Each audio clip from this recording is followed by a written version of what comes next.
to Elena's Barre Low Impact Full Body Workouts. On this channel you find different format workouts that will help you to tone up your muscles, improve your posture, gain overall strength, endurance, balance and flexibility. Check more classes on Elena's Barre Patreon. Join us for my crazy piano practice on Sundays. We also talk about controversial topics that can trigger you. You participate in our conversations voluntarily at your own risk. Read the disclaimer in the description box. If you don't want to be mentally or physically challenged, I suggest that you skip this video. Thank you so much for your understanding. Hello, my dear friends. Welcome back to Elena's Barre Low Impact Full Body Workouts. I have some special guests today with us. We are going to dive into your stories, guys, and today we will talk about why men simp, because as far as I know, your stories, you all have been there to some degree, right? You all were simping for women. Okay, you all were simping for women before you found out about the red pill. So yeah, let's just start straight from Puni. Tell us a little bit about yourself, because I know that guys have met Steven, Nick, and Eamma before, but it's the first time that they see you. How y'all doing? I'm Red Pill Puni from Sugarland, Texas, now reside in Angleton, Texas. I am 49 years old, may not look like it, but I am. And I just see a lot of negativity in our society with feminism, men simping for women, catering to women, and it's really disgusting. And I just see a whole lot of bad stuff going on in our society. And my saying is, I'm a red pill agent saving society from further destruction. And that is my mission. If I can save one younger man from becoming a statistic and one younger woman from buying into feminism, then I think I will have done what I've set out to do. So have you been married before? I was never technically married, but I was with my daughter's mom for 11 years. Oh, okay. Yeah. What happened there? You don't have to go into detail if you don't want to, but it Oh, would be... I don't mind. I'm an open book. Okay. I have nothing to hide.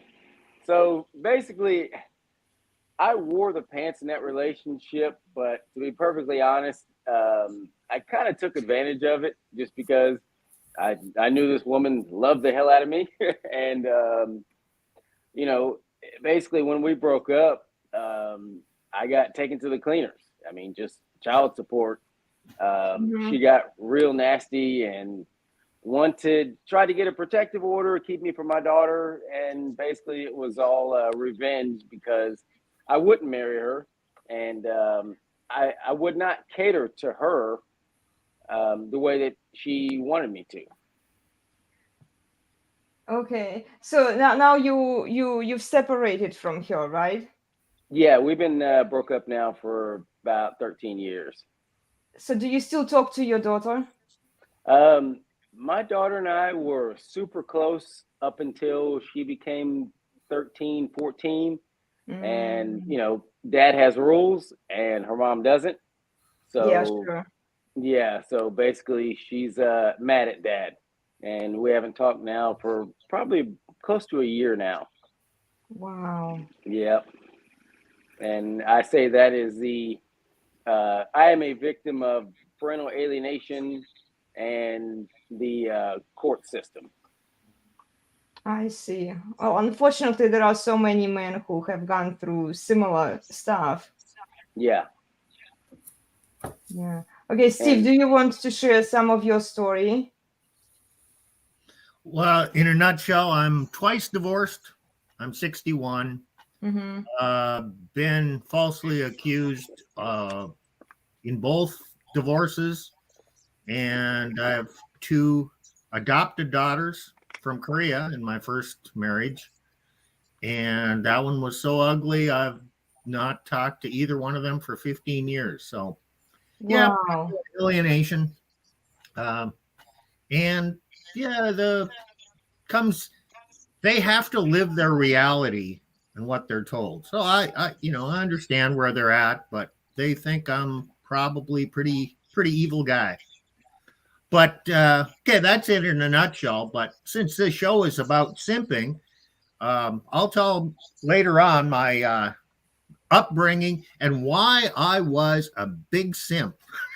Yeah, I wanted to hear your stories before we get into the reasons why, so that people who are joining us, they kind of get the idea. And it's okay to share your story, guys. If you want to share your story, please check the link in the community tab on Elena's Bar YouTube channel. I did share it with you, so if you want to share your story, because it's important for men to do it to other men, so that a younger man can learn the lessons from older men. They can see the Your need. audio's cutting out. Oh, am I cutting out? Yeah. Hold on. Wait a second. Oh, what's going You on sound here? better now. Is it better now? Okay, I'll try to Yeah. be closer to the microphone. Thank you, Nick. Yeah. It's important for you guys to share your stories to younger men, because younger men are not being raised with dad around in most cases, and they are raised to simp for women. And when you bring up your stories, it can be a good example to younger men how not to behave, because you've made some bad choices in life, right? And the only way for men right now to learn is not through their dads, even if their dads are around, but it's through other men. So it's important, guys. This is why I tried to unite you here, so that you all could share your stories. Okay, Stephen, what happened then? So you were alienated from your daughters. You don't talk to your daughters right now. That's correct. Yeah. Okay. So It's up to them to reach out to me. I did send a letter to my eldest daughter. She's 26.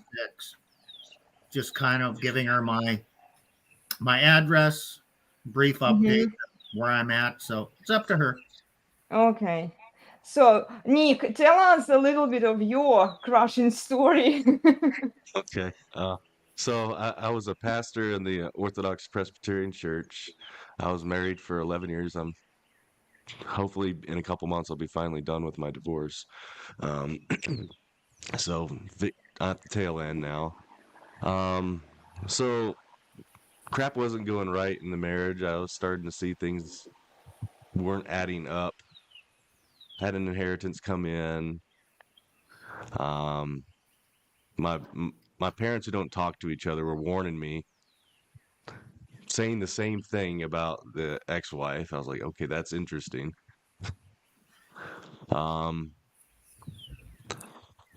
She wouldn't, dead bedroom, always excuses, hanging up on the phone quickly, having a hidden like a little privacy screen on her phone, putting the phone face down, deleting text messages. And then you could tell like the loathing on her friends' faces that I thought were like these godly Christian women that I encouraged her to go to these Bible studies with, trips without me.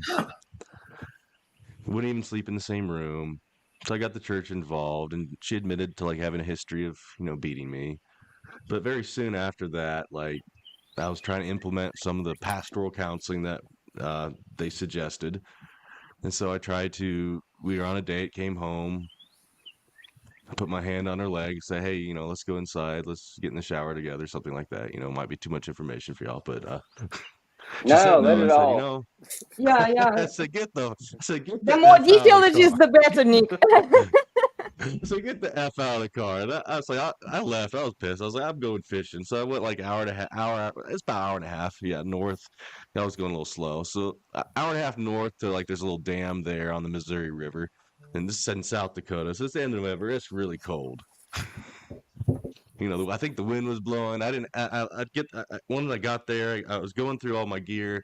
I didn't have the right gear to go fishing out in the cold, otherwise I'd get real sick. So I was like, well, I can't go fishing. So I think I was praying for about 30 minutes just to kind of calm down, get my bearings straight, and head back home. So I get back home. I'm driving past the house, or close to the house anyways. I didn't go straight past. There's a car there. I was like, why is there a car at my house? Well, come to find out, it wasn't somebody else. It's some other, one of her clique ladies that they were trying to say, Nick, bad man, you need to get rid of him, kick him to the curb. All this stuff that was going on that I didn't really know about. These church ladies, right? So we eventually circle back. There's no car there. The lights are on. I come in. She's got the smile on, weird smile, like fake ass smile on her face. Like, what the hell's going on? So I took the phone, right? And then all of a sudden she flipped the F out on me. Like, we had an agreement to check each other's phones. She always checked mine. I didn't care. But she flipped out when I wanted to check the phone. She started like hitting me, trying to tackle me, chasing me around the house. So I did what I normally did. I got the hell out of there. I run to the church, lock the doors, to get away from crazy. I didn't even touch her. I just took the phone and she started doing that, chasing me around. While she's chasing me to the church, she's behind me. I think she was trying to tackle me one more time. I think I felt it bounce off me or something, but she's saying, help, help, help, screaming this out loud. I'm like, what the hell is going on? And I get in the church, I look at the phone, I'm like, oh. All her friends are telling me I'm abusive, you need to get away, I'm this blah, blah, blah. She didn't have one where I think she was talking about me to this lady back in Louisiana. She's from Louisiana, where she's talking about trying to get like a rape kit or something. And the friend's like, that's not how it works. You consented. You can do better. And I'm like, I'm looking through this, and I'm even talking to her mom on the phone. Like, what the? I tell her all the stuff I'm finding on her daughter on the phone for a couple hours, and then, So eventually what did your I mother? was going to sleep in the. Nick, what did your mother say to you when you were on I'm the so phone? sorry you're going through this. She said, well, I know she had bruises and stuff on her before. I'm like, yeah, she did. It's not for me, because she'd throw fits, slamming her head and like fists and body into stuff in the house. Oh my gosh. Oh, and she was suicidal too. So like I had to take knives away She from her, needed to end guns up away from her head. in a psychiatry clinic somewhere. Something wrong. Anyway, so the police come busted, they didn't bust through the door, but they invaded the church, somehow got in a locked door. They have lasers on my chest and saying, we talked to your wife. Yeah, we're arresting you for like domestic violence. And I thought I was going to die. I was like, oh my gosh. So did you end up going to threw me jail? in jail. Came out. The $40,000 in inheritance was missing. I found out over a period of time. I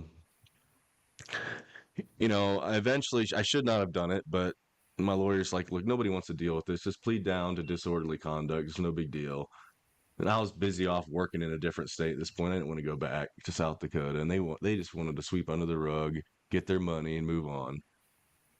Oh, yeah. But then the judge wanted to start saying like, oh, you can't do communion, you can't serve alcohol, can't have alcohol, blah, blah, blah, and you can't even see your kids. It's been like 5-6 months. I'm like, I haven't even seen my kids, haven't touched them, haven't held them. I mean, I've talked to them on the phone. I'm like, no, this is bullshit. In my head. Excuse the language, guys. And she's you're fine. She's probably going to brainwash you purposely with an email to ministers, and then I later got thrown in jail for 2 weeks for that. But wow, a pastor being thrown in jail? Wow. At that point, I didn't care. I reached like 30 people in jail. It's no big deal. Yeah. I lost weight. I gained it back, so I need to lose it again. Don't feel bad, because I went to for 2 days for taking the phone out of my ex's hand. They charged me with assault. Isn't that bull crap? Yeah. Assault. Yeah. Because I snatched the phone out of her hand. Assault. That's stupid. Yeah. That was eventually accountable. That's really what it is. But yeah. I mean, it was eventually dismissed, but I have a lot to lose. I have a commercial driver's license, hazardous material endorsement, I have a real estate license, I have a license to carry a gun. So I have a lot to lose, That's a lot to lose. Yeah, for BS assault. So luckily it got dismissed, and she dropped the charges because it was bullshit. The whole thing was bullshit. But sorry, I didn't mean to interrupt. No. And then she tried to making up crap about abusing the kids. So I thought I was going to see my kids finally. And then she threw that in Louisiana. I got arrested again for unknowingly breaking something I was never served with. They dismissed it, obviously. But yeah, so I had to wait 8 months to see my kids, to hold them, right? And then it was supervised during that time Wow. Wow. with my former mentor, who was meanwhile simping for her that I didn't know about, former pastor mentor, and then they did the custody evaluation, and then guess what? All the crap that she accused me of. Oh crap! Well, Because and they asked the kids, "Did this happen?" No, not really. That's not really. Yeah, and see, But the wait. stuff that I said, oh yeah, I remember her holding the knife to her wrist and waking up to that. I'm like, oh okay, but I'm And the bad one anyway. Nick, So also, right now your kids don't remember this, but eventually their stories will start shifting as they spend more time with her because she will start brainwashing them. You know? she had like almost over a year to essentially brainwash them. Yeah.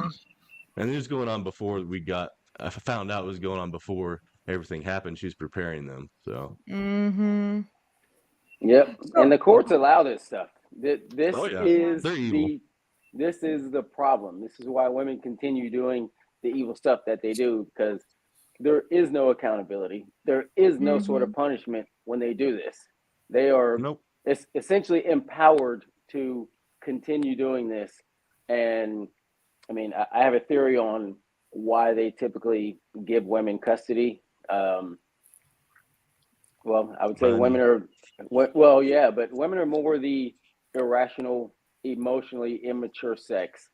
And when you give women what I call probably the most important job in the world, raising children, when you give them that job by themselves, what they're essentially creating is future inmates.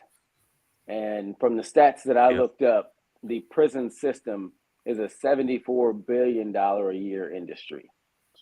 And what better way to keep that industry full of people? Let women raise them by themselves. And the lawyers make up the legal system, and they make tons of money off this Oh, stuff. yeah. Yep. This is why a lot of lawyers would rather go into family law versus immigration law or personal injury, because they know when it comes to the kids, people will dig deep into their pocket. Mm-hmm. Mm-hmm. A lot of money, yeah, is being made. Wow. So But I had then, the whole alienation thing, kids being kidnapped. They don't want to call it kidnapping, by the way, but it is. mm-hmm. Yep. Stealing kids under the Yep. guise of the law. But Well, and the law doesn't make you be able to redefine what kidnapping is. So they can yeah. shove it up their butt, Well, and until the laws change, or what I talk about on my videos, I'm just telling men to opt out of dating. If there's a woman that has kids, next, move the fuck Mm-hmm. on. Excuse my language, but that's what I say in my videos. Move on. And if you are going to get involved with a woman, and she's kind of on the right page, CYA, cover your ass. Get whatever paperwork you need in place to where if things go bad, and from the stats I looked up, it's about a 65% chance that things will go bad. At least you have some paperwork in place to where, hey, when you break up, there's not going to be any court battles. There's not going to be any, retaining attorneys. I have a friend right now who was the quintessential nice guy. Simp. Did everything for his wife, catered to his wife. And 12 years, he was a faithful guy. And she wants it all, child support, all that stuff. Yep. And as of now, their divorce isn't even final yet, and they've both spent about roughly $20,000 a piece on attorney's fees, and been to mediation 3-4 times. Still can't agree because he wants 50-50 no child support. Of course, she doesn't want that. And the crazy thing is, she makes about $15,000 to $20,000 more a year than he does, and she still wants child support. It's she does. Crazy. Yep. So much for the strong, independent woman. Well, that's why they want alimony and child support, right? Yep. This is how they become strong and independent through alimony and child support, you know. Well, but they still don't become strong and independent even with the child support. I made a video a while back and it got banned off of TikTok. I said there's no such thing as a strong, independent woman, and I mean I went in, and I'm on the same page as you. Yeah, I mean, listen, if you receive any sort of assistance, child support, alimony, government assistance, your mother or whoever helping you with your kids, you're not independent. You depend on those things, whether it's child support, alimony, babysitter, you depend on those things. And the difference with men and women is men aren't chanting this dumbass, we're strong, independent men.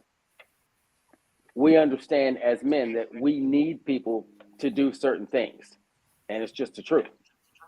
But women, here's an easy thing that I would advise all men: get a personal bank account in your name, not joint.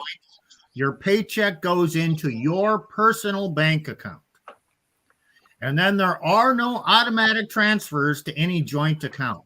Never have your paycheck go into a joint account, because the wife will then look at that as an entitlement. The money just comes in, and she won't link that to he works for it, it comes in and provides for me. It's just there. And so you don't get any credit. So it's your money and the man's job to provide, but that doesn't mean it's joint money. Oh, I agree. And I made that mistake. So yeah, I think most men have. Technically, I never had a joint bank account, but I never really had a lot of money. You know, my money was my money.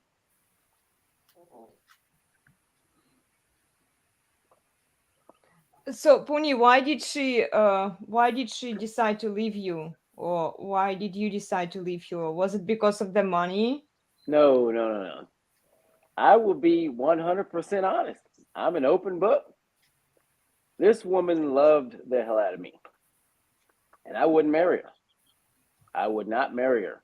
And the reason I wanted to get on here when I saw the title was "Why Do Men Simp?" She had a kid when we got together. Oh, yeah, I see. and I still hooked up with her. Now, I was 25 or 26 when we got together. And you know, I'd seen other friends of mine and my dad as well hook up with a woman that had a kid.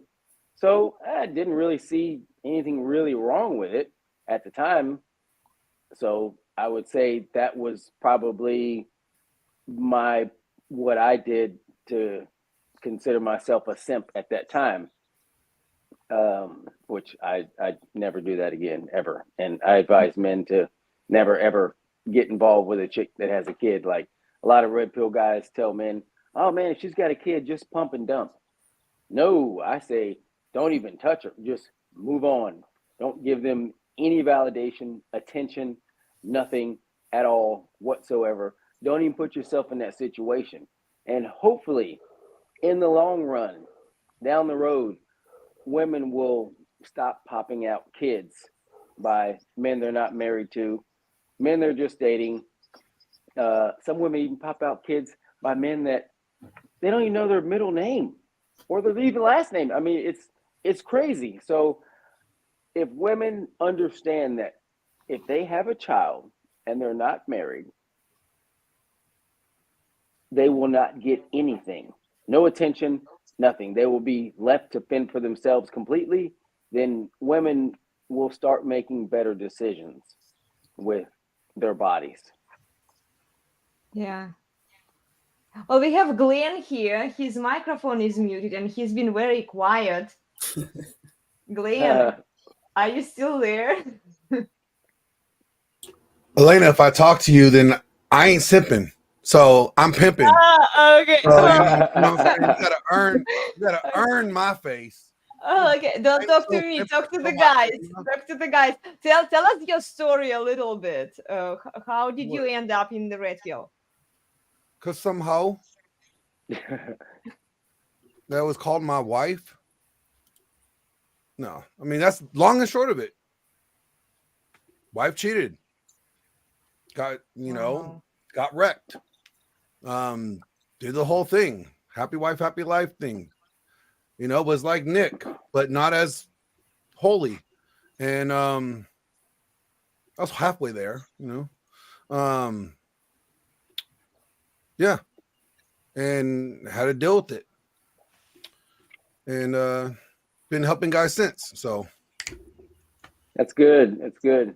And have you found it hard to basically get men to understand where you're coming from and to actually try to live it and keep from getting in that situation? Because I found it very hard. well, yeah, I mean, out of 100 guys that I talk to, right, maybe 12 will listen and be able to actually not argue, accept, and be able to digest the information. Out of that 12, maybe 6 of them will actually apply it. Yeah. Mhm. Well, at So least the you're reality getting is like six. the numbers are going to be small. You know what I mean? Yeah. And even Yeah. let's say out of that 6, some of them that 6 won't even fully apply it. Maybe only 3 Yeah. of them will really apply it and keep it going long term. Yeah. And, Yeah. and the ones Some 3 will just apply it just to get to their next girl, and then Yeah. revert back to the old them. Yep. Yep. the ones Yep. that apply it are the ones that have had it the worst. Because people don't change, they adapt. Yep. And in order to actually change, it has to get so painful. Mhm. And you have to be so upset with yourself and the situation and wondering what's going on that whatever it takes, I'm going to change and figure this out and do differently. And you have to take ownership for your part in it. Even if it's not your fault that the breakup happened, you had some behaviors in there that got you into that situation. And so the guys who change are the guys who have stories like Nick and I and Glenn and Pooney. You can't save somebody before they go through the pain. Yeah, you're not going to be able to save them. You're correct, but I want to. Like I said, if I could at least save one man from this bullshit. And even like I talk to women too. Like I tell women, hey, keep your legs closed until a man puts a ring on your finger. I mean, because feminism is a plague and it is worse than any virus that has ever come to a society. And women are buying it hook, line, and sinker, and they don't realize it until they get in their 50s with 4 kids by 4 different dudes and a house full of cats and a fridge full of wine. I had this really weird thought. Okay. No, not a girl. I'm saying like a thought in my head, not on my bed. Here's a thought. Could it be that the red pill space doesn't want to change anything because it benefits from feminism? You mean with the thoughts? Think about this. Just think about this.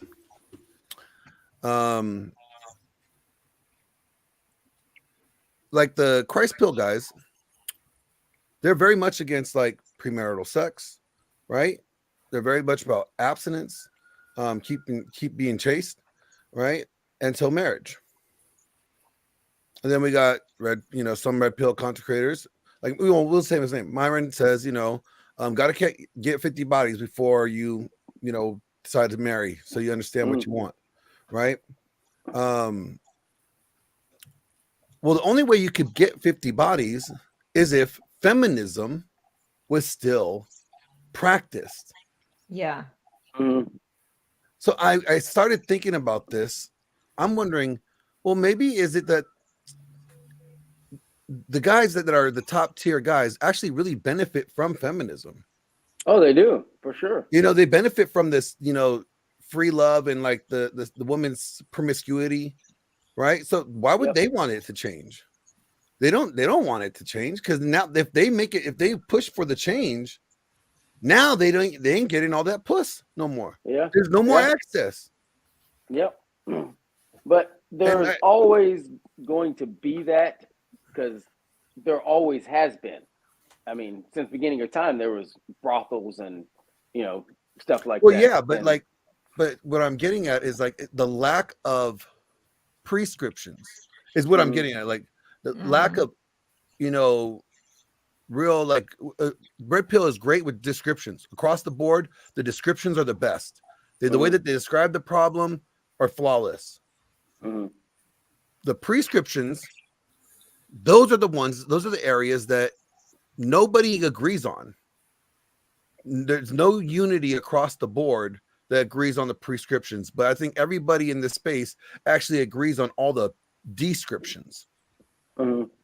So you could see that like the prescription aspect of it is not really there. And I'm wondering, well, why is that? Well, because if you're telling guys like not to marry, to spend, you know, to get with a bunch of chicks, to have a rotation, right? Then you're asking them to benefit from feminism, because the only way you could gain that is if feminism today is as prominent as it is. Mhm. But how much of a non-prescription it really is, Glenn? Because you still tell guys, don't marry. It's still sort of a prescription. Yeah, well, you're what still you giving tell them a prescription, Mhm. but you're not really giving them a prescription. Like you're telling them what not to do. It's like the medicine that you take, but it tells you only thing to stay away from. It doesn't say like, you know, you could do this or, you know, take this. It says stay away from this, stay away from this. Like it's like your allergies, everything you're allergic to. You know, you're allergic to marriage, you're allergic to this type of woman, you're allergic to this. Like, Mhm. but it doesn't give you the like, you know, what to do. Yeah, it's kind of like It says work out. it's kind of Well, like don't telling a man, don't climb that mountain, and then you won't fall off the cliff. And you're telling him after he's fallen off the cliff. Yeah, I was just thinking about it. What do you guys think? Like, do you think that like the main content creators don't want to give out prescriptions because they benefit from feminism? Excuse me, I'll be right back. Yes, I mean they're adapting to the situation, and so yeah, they're saying, well, yeah, we can't change the laws for society. That would be good to change the laws, but I don't know if I really want the laws changed, because I can get a lot of action and I can play this for my personal pleasure at this point. So yeah, I kind of agree with you, Glenn. What about you, Nikki? Nikki boy? Well, why don't they want to give prescriptions? Well, that means they'd have to put forth, they would have to abandon their moral, what did you say, where they want to be like more, they want to think they're morally neutral, so they would have to abandon their Amoral so-called neutral position. ground. Yeah. But do you think they benefit? Do you think that there's a way that they benefit from feminism by not providing prescriptions, or at least not adapting more of like the biblical patriarchal worldview? Oh, yeah, Or they could say I'm not like those. They could say I'm not like those guys over there. yeah, It doesn't cost them anything, you know. but it's like, why if you're saying that women They need don't really care they're feminized as long as they get laid. I'm saying like if they're saying like women ought to be like this or behave like this, you know, like Yeah, or for long women. term, they'd probably say that, but What I'm getting at is like if they're saying women should, you don't want to get with the woman that's promiscuous. You don't want to get with the woman that's this. You don't want to get with the woman that's that. Well, the women are only like that due to the freedom of feminism that promotes that. Mm-hmm. So it's like, but if you don't want to get rid of feminism, because on the other side of it, you may tell them not to settle down with women like that, but hey, definitely hook up, go get your notch count up, go do your thing. Mm-hmm. But you're gonna do that with those women, you know. So it's like, I don't know. It's just a thought. Just a thought. Well, and there is only one way how you can keep your notch count up, like Myron was saying, 50 girls, right? 50 promiscuous women will have to agree to spread their legs with this guy. It's not hard. It's like you just especially if a man is a high value man, right? The woman wants to sleep with the man, and it's not that difficult. Like you sleep with this horse, let's say, and then you decide whether you want to marry or not. But these girls that slept with you, they are the women that you don't want to settle down with. And it's not to blame the guy that he doesn't want to settle down with, but it's still 50 girls who became whores, So yeah, I can definitely see how it's beneficial, how feminism benefits men. I think that's why we hear a lot of the Christ pill guys say that red pill is feminism for men, because of the benefit that these guys get from feminism in that degree, in the sexual promiscuity aspect, is what I'm saying, mainly. I wouldn't say that. I'd say it's more like just men, generally without,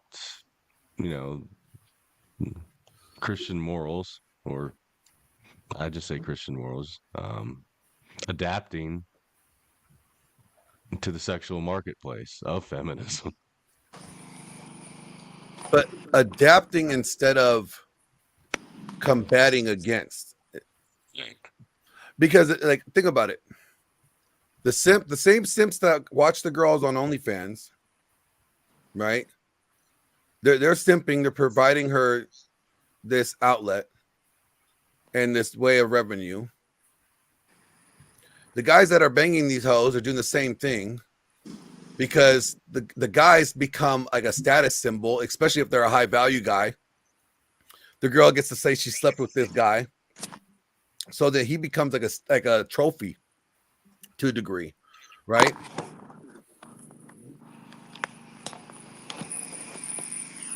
I don't know. It was just a thought. Steve, we're probably gonna have to dive into that topic eventually on one of these rebellion topics.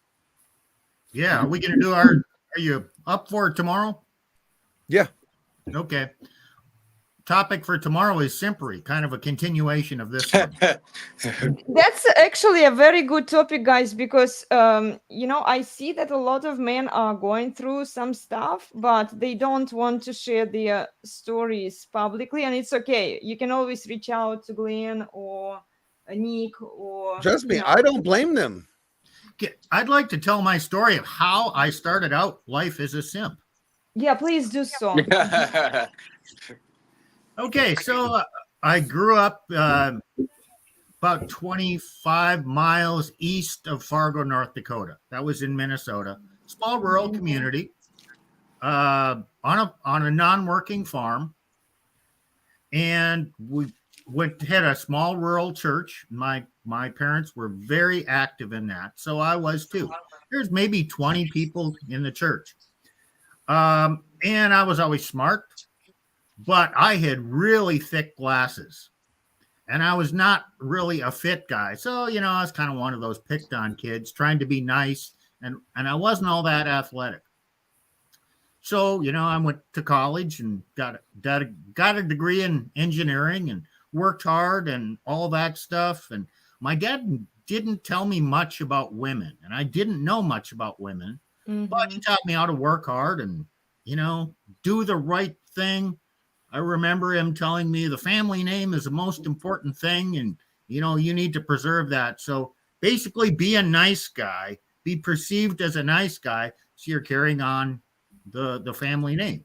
So I went to college and, I had some fun. I was not a choir boy.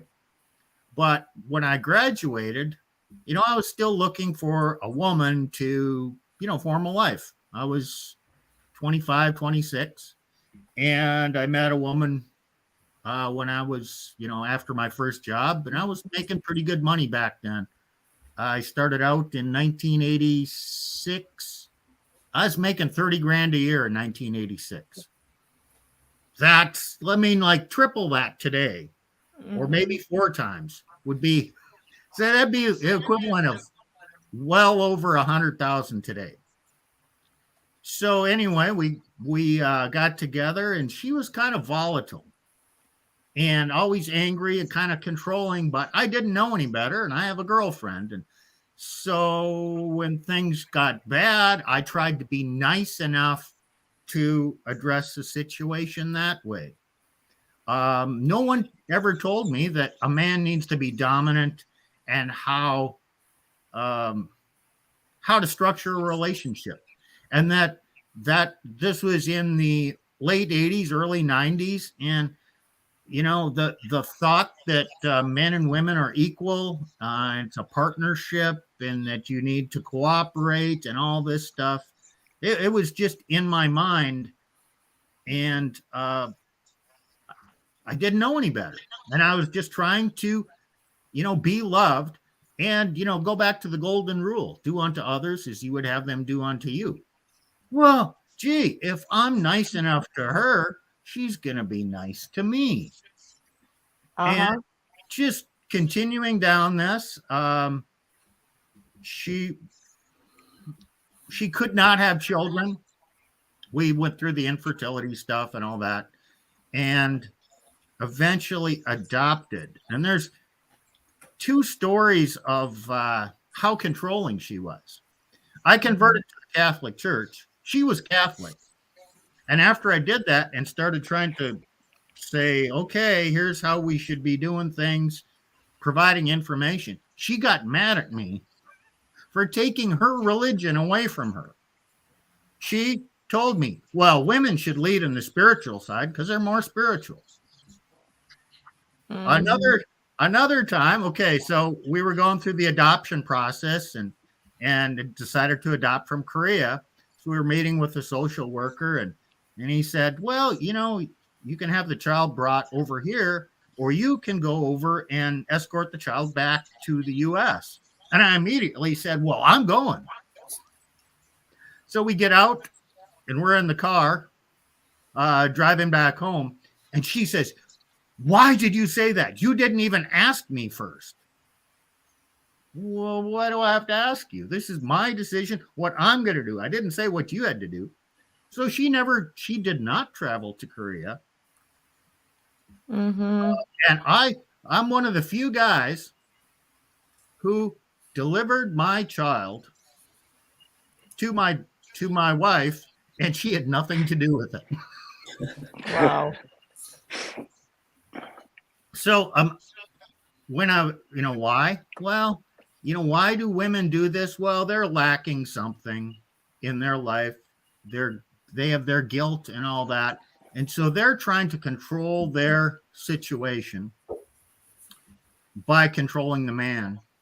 And the man is trying to assert his control over his life by appeasing his woman. And the church says, oh, you have to be sacrificial and you have to do this and that. And so you bust your balls and everything else to provide and meet her needs. And, she's emotionally upset. Well, what can I do about that? And then she says, you did something wrong. And well, not really, but kinda. So you apologize. And then on top of it, this is not diagnosed, but it's how I got through it.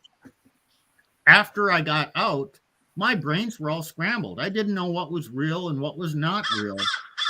But I think she had borderline personality disorder. And when you're in that situation, your mind gets scrambled. You don't know what's true and what's not true. And it's easy to just accept all the responsibility and try and be nice enough to fix things, but it never works. And it's at that point where I started my red pill journey in healing and figuring out, okay, there was a problem with me to get in this relationship first. Then there was a problem with me, how I handled things. And yeah, I might not have been at fault for the breakup, but the only thing I can control in life is myself. So I have to look at myself and figure out what caused me to do that and do some personal growth. I see Nick nodding there. Nothing new under the sun, man. I think we share a lot of men share the same faults. Nick, what's wrong with your mic? Is it working? No, it's working, but the audio sounds like shit. Well, I don't know. You do sound a bit quiet. Don't you turn it up? Is that better? Did you mess with the knobs in the back? It has to look like, go to the butt one. It has to look like the butt. It's on the butt. It's on the butt. All right. Is that better? No, it's worse. What's your gain at? What's your gain at? You have your gain up? How far? All No. the way down? All the way down. All the way down. Is that better? Yes, thank you. Oh, see. So, Glenn knows all about this stuff. I know nothing. can everyone hear me still? Because I had to kind of do some moving around stuff. I was trying to share a link with some friends. Okay. So, what I would like to figure out is how can we stop men from simping? What is the best route to get to men? Because feminism is too powerful, and the thirst for sex from a woman or attention from a woman is way more powerful than any story that we can tell a man.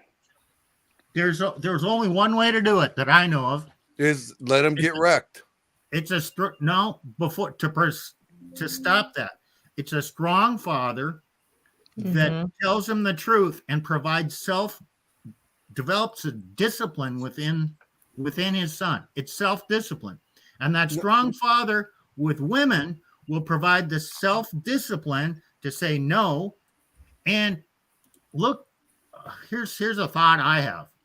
You see all the overweight women these days? Yep. What do they lack? Self-discipline. Yep. And that can only be taught by the father. Mm-hmm. Yes. Yeah. He kicked the father out of the home. But see, Yes. like, I don't think that's the case. I think that helps avoid the best lesson in life is going to be life itself. Yes. Very true. I could tell you everything to avoid. I can say, hey, stay away from this. Stay away from that. Don't touch the oven without a mitt. At some point, you're going to touch that hot oven without a mitt. Yeah. And you're going to be like, oh, now I know why. Yeah. You know, so you could give them all the information you possibly can. But the greatest lesson is what life will teach you. For sure. And it's the obstacles, it's the trials, it's the pain. It is literally going through the pain. Yes. That really says, I don't want to do this no more. Now I know. You know? But the problem is the men that do go through it that believe this happy wife, happy life, and that go through it that are offing themselves. That's what I want to try to prevent, because a lot of men can't handle it, and they either go down a horrible rabbit hole or even worse, off themselves. I mean, it needs to change, because we all know at the end of the day, society really doesn't give a shit about men. Yeah. But see, the thing is, why doesn't society give a shit about men? Because men don't give a shit about men. Yeah, you're right. They really don't. You don't think that, hey, this stuff is going on by design. Yeah, I agree. There is some elite people, whatever, who've decided that they want to destroy the family because people are easier to control if you split up the family. Yep. Exactly. Everything's easier to control. You don't have Society. strong fathers. Yep. And there are all kinds of politicians and lawyers and whatnot. Everybody knows we have a problem. Mm-hmm. And there is no fix. They don't want to fix it, so it won't be fixed. No, they don't. Everybody They don't. should know, hey, the laws need to change. But nobody's Yep. changing the laws. And it's not stupidity, it's by design. Yep. Yeah, and see, that's why I said Michael Knowles doesn't give a shit about his son.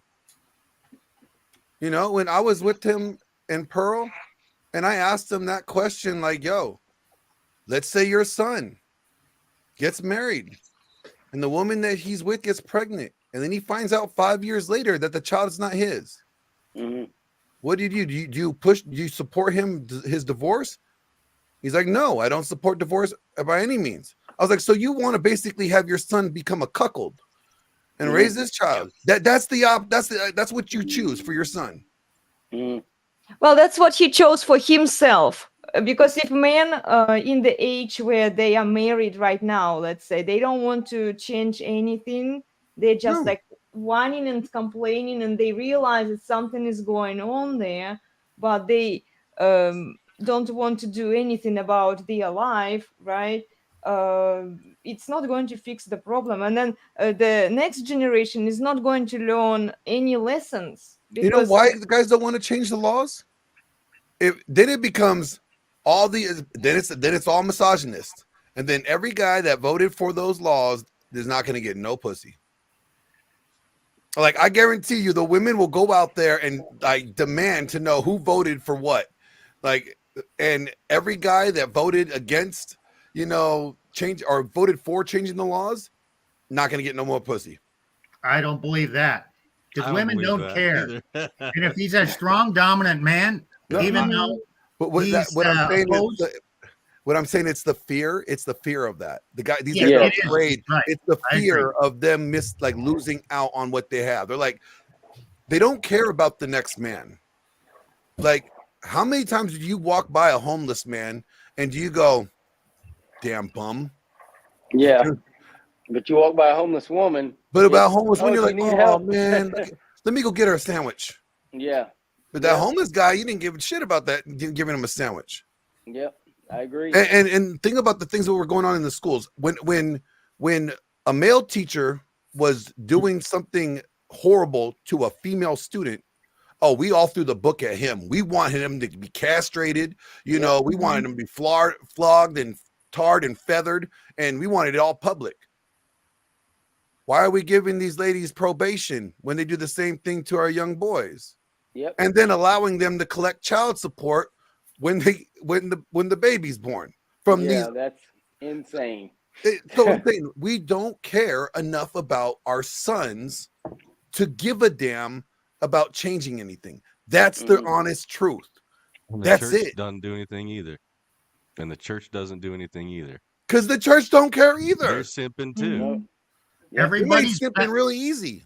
Everybody's benefiting from the status quo. Exactly. Michael Knowles, his money comes from talking the conservative stance, but he needs a liberal party to attack him. That's why he gets money. Yeah, but if he took the other stance, your stance, he wouldn't be so popular. He might lose his job. And the Daily Wire is pretty well connected on the conservative side to maintain the status quo. The conservatives do not want things to change any more than the Democrats or the liberals want things to change.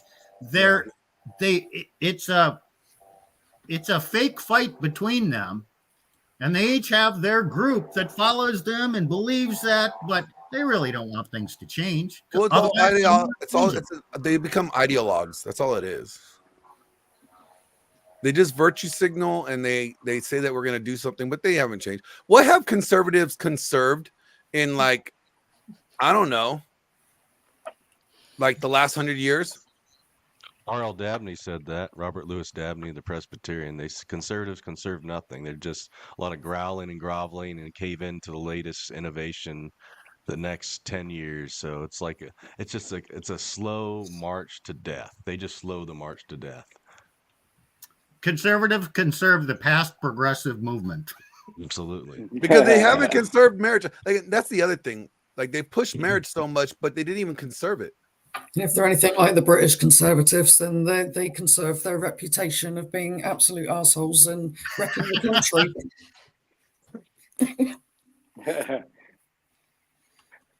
Yeah, it's like what? It's all virtue signaling, and that's the sad thing, because there are some really good content creators and influencers in this space that truly do mean well. But you know what? I noticed that guys will either simp for them bitches or simp for their content creators. Yep. I'd say they simp more for bitches than content creators, because that. Well, you know, the is content creators, they do awful the same powerful. thing. Content creators do the same thing. They offer them the same thing with just not the same body. Yeah. Yeah. So back in 2020, right as I was getting ordained, my friends came under attack for they were talking crap about this Jezebel, Amy Bird, in the Orthodox Presbyterian Church. And now she's gone all like full egalitarian and everything. And they had this open letter where they had all these ministers and elders sign this open letter simping for this lady on her own website. Didn't she become atheist? Or am I thinking of No, some probably other somebody woman? else. Okay. Yeah.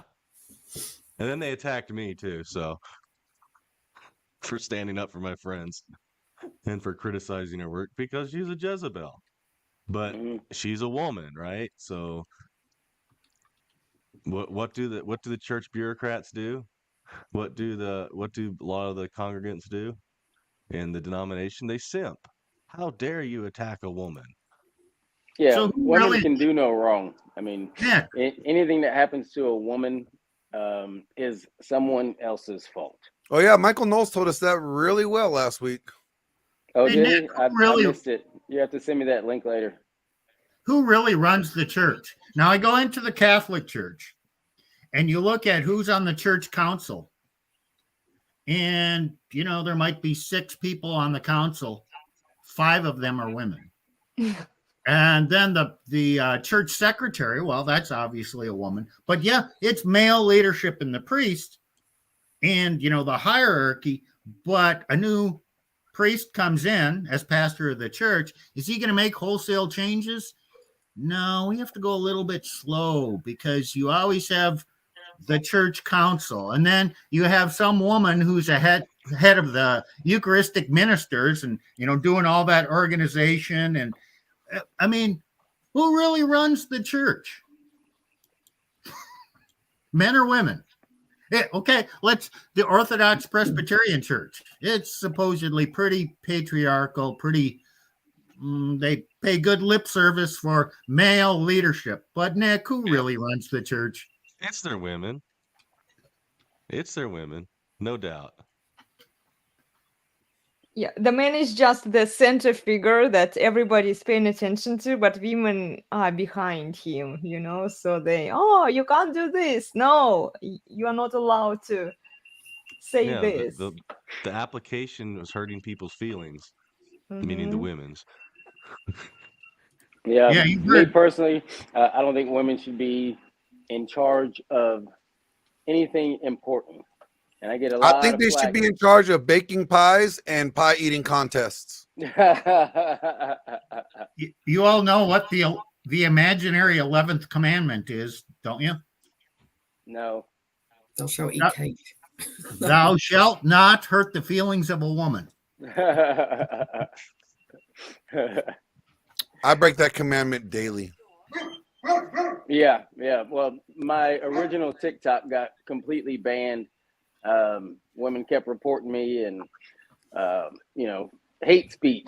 No hate speech at all, just being honest. And apparently freedom of speech is no longer a thing. What are you talking? You got nuts, right? Yeah. You don't got freedoms, bro. Stop acting like you. Come on, you already know this. Like, you black and you got nuts. You already got 2 strikes against you. Yeah. Actually, 3. So true. Yeah, there you go. Yeah. Hey, I got an idea for a new product. You know, you see those rednecks driving around with the truck nuts hanging off the hitch? Yeah. We should come up with a new product called purse nuts. Hey That's guys, for the women who I gotta figuratively have their husband's balls in their purse. I gotta Oh, bounce when over they to the once dragon they ship. hold my purse while they go in the change room. Hey guys, I gotta bounce Oh. over to the dragon ship. I will see you guys if you guys hop over there. I gotta go get ready for this new episode that starts in like 8 minutes. So Cool. Okay. All right. I'll try Send to me a link join to you your there, channel. Glenn. Mhm. all right, appreciate it, guys. Peace. All right. Hey, Glenn. Thank you, Yep. Glenn. Yeah. Well, Nick, I want to go back to your story a little bit. When you started saying that your wife was trying to control you. Mhm. Yeah, can you tell us like how did she try to do it? Well, we could never seem to move out of her hometown for like Mhm. 5 years. I got stuck there for an internship and was never able to seem to leave. So she kind of controlled that. So she didn't really want to lead, and everybody's like, "But you got to just love her more." The church would tell me, "Love her more, simp for her, be nicer." Okay, then how she tried to control me another way, be like the gym, right? So I have enough. I was a car salesman during that time for like 5 years. So my hours were not always that great, but I wanted to go work out, and she'd always find reasons that I couldn't go work out. I made some excuses myself, but it was always she wanted to monopolize my time, and I just didn't want to say no because I was always taught you have to sacrifice more. Same thing. Like I had one of my mentor that's still simping for her, as far as I know. She called him over because the Astros, for the first time, they're in the American League. It's not the first time they went to the World Series, but it was the first time they ended up winning the World Series. So this is back in like 2017, right? So she threw a fit, like a full blown like fit and argument because I wasn't being controlled. I didn't let her just change the channel to watch whatever the kids wanted to watch. I wanted to watch the World Series. And so she had the pastor come over and say, "You're not being very nice. You just need to love your wife more. You're something about contumacy and some other crap, and you need to do marriage counseling. You've got issues." I'm like, I just wanted to watch the baseball game, man. Yeah, so she didn't allow you to do the things that you wanted to do for yourself, right? And then she get the church to simp, and then they tell me to simp. Yeah. It's so frustrating, especially when you have kids, because women know that they hold more leverage over you through the kids, because they know that men love their children and men will do a lot of things to stay in touch with their kids, right? But then when men don't have any kids, it's almost like they are in a better position to dictate terms to her. She can still screw him over in the divorce court, right? Yeah. But it won't be to the extent that if he had kids with her. This is what happened to my husband and his ex-wife who cheated on him. So they didn't have kids together. It would be worse if they had kids, right? Yeah, it's But worse if you have much worse. yeah. Women, when they want a divorce, they'll come up with the excuse, well, I have to put the children first. Yeah, right. He's blah, blah, blah. So I need to take care of the children. But when they put the children, and prior to that in the marriage, they were putting the children before the husband. And when a woman puts children before the husband, eventually the children come out last, because she's not interested in the best interests of the children. She's interested in the control and her feelings. And a woman who puts children before the husband, in practice, really doesn't care about the children, because they are going to suffer. Well, right, because the best thing for children would be stay in touch with the dad, right? Who could teach children how life is, who could teach them the reality lesson, right? The accountability lesson. This is what a lot of girls and boys are lacking today. Even if you watch what dads are actually teaching kids, right? Boys don't have dads either. This is why you see them being raised into these defective girls, and then eventually they become defective women that all the feminists are whining about, right? Because there is no masculine presence in the family. You're correct. And what I say a lot of times is women that have so many complaints about men these days, well, most men and kids in general are raised by women. So women are raising the very men that they complain about. Yeah. I saw So- this, the benefit of having a man. In my second marriage, my wife had two daughters. And the oldest was probably high functioning autistic, and so she had emotional control issues. Her life was a disaster, and these kids weren't learning in school or anything. Well, they moved in, we formed a family. I provided the leadership and the discipline. We started to homeschool the kids, and they came from Canada, Toronto, and I taught the oldest one how to read by using a phonics and going back to the basics. And I taught both of them how to do math by getting out flashcards and going through it. And then they homeschooled with the Saxon method, and they taught themselves, and we provided guidance. And then they went back in the public schools and tested, and they were both up in the 90th percentile or above. Wow. But that was me doing that. They would have never gotten there without my leadership and my wife lacks leadership. She's very smart, was very capable, and she did well. But then once she developed this contempt, and I tried to assert, basically ask the oldest daughter, when are you getting your driver's license? When are you getting your GED? Are you going to get a job? And she was 18 and no, didn't want to do any of that. So by me asking those questions, I was creating conflict, and it was my fault.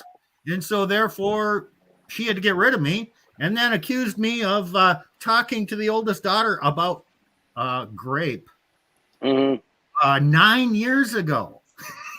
It was baloney, but that was the excuse. And then she can go talk to the pastor, and he actually reported me to the authorities, and they kind of did an investigation, but no one ever talked to me. Nothing came of it, and I never found out that I was even reported until it came to the divorce trial. So yeah, that's why my podcast with Glenn is called Rebellion Discussions. Men rebel, women rebel, but men rebel differently than women. Yeah. Well, I think women definitely should not be in charge of any sort of leadership roles, because from what I've seen, and not just in my life, but anywhere, they're entirely too emotional to handle leadership and being in any sort of disciplinary roles. They can't handle it, which is why the percentage of people in prison on psych meds is extremely high from kids that are raised by women. So it's interesting, I grew up, I had a real strong father figure in my life. He wasn't perfect, but my dad. Then my parents got divorced between 13 and 14 when I was 13 and 14 years old.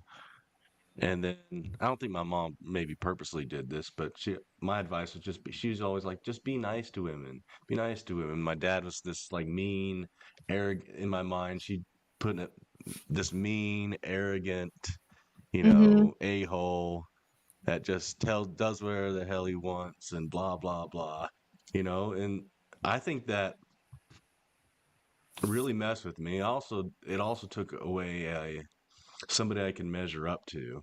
I mean, I still saw him every other weekend or whatever, but it took away a consistent person I could look up to and model my life after as a child. When I was 13, I was like a straight A student. I was like one of the top people on all the sports teams, and I was still pretty good up until like later part of high school. And I had no like motivation in life.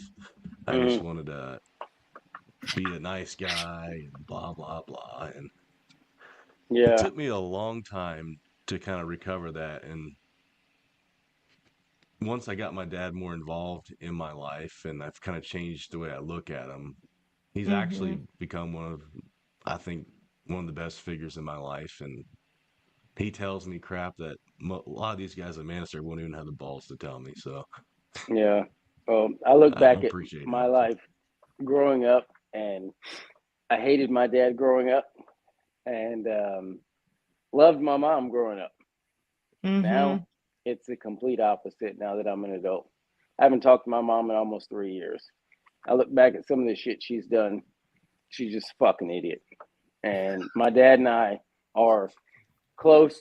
We're cool. And I have to thank him for being the asshole that I hated back then, for whipping me, for staying on my ass. And the funny thing is, I haven't talked to my mom in 3 years. My mom and my ex are friends. And it's just the weirdest thing, because it's like my mother's a fucking idiot and my ex is an idiot. Straight up. These two should not be in charge of raising children. They shouldn't be, but we all know the courts cater to women, give them children.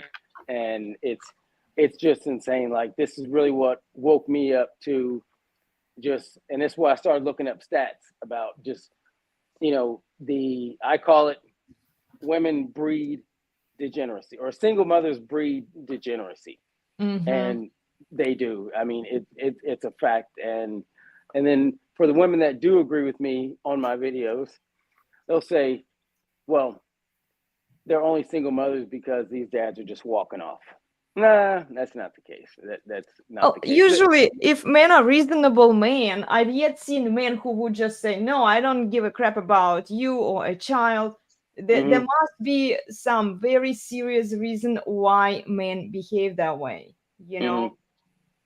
So J.D. Rich left us a very good comment, I think. Check it out, guys. Mothers don't want the sons to have the same qualities that attracted them to the man, to the dads, right? They procreated with in the first place. So if the dad was an a-hole who got whatever, they make the son the opposite. So true. They try to anyway. So true. Yeah, they don't want their sons to be the attractive men to women. They want their sons to be the servants, and this is something that I was talking about in my previous videos too, where I say that first the man is serving his mother, he's appeasing his mother, he doesn't want to frustrate his mother. And then eventually when he gets married, he starts serving his wife, but that kind of mentality stays with him. He's not the attractive man that women are attracted to. Nope. He was raised to be a simp, and that's what he's going to continue doing pretty much for the rest of his life, until he understands that catering to a woman will get you nowhere. Yeah. The road to hell is paved with good intentions. Right.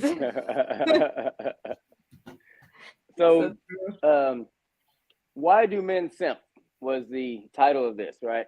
I guess my short version is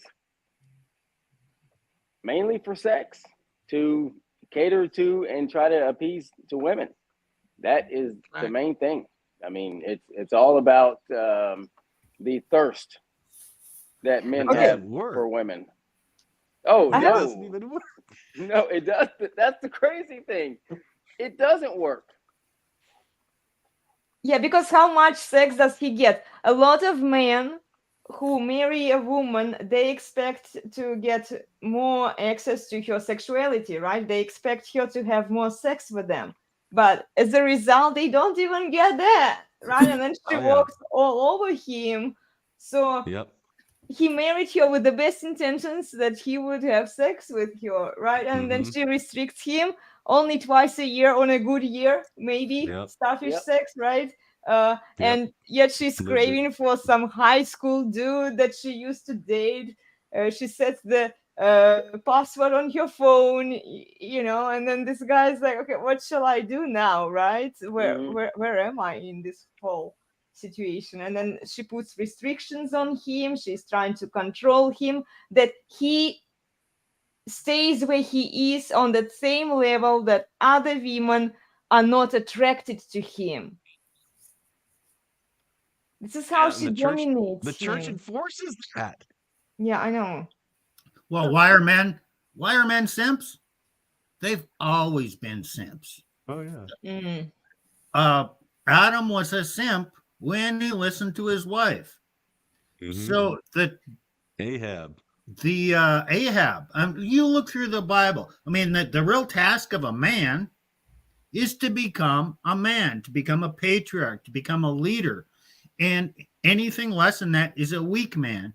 And a weak man will try and simp himself, use his weakness to get what he wants instead of using leadership. And it takes personal growth and self-discipline and hard work and study and all kinds of things to become that leader, that a male leader and a good father.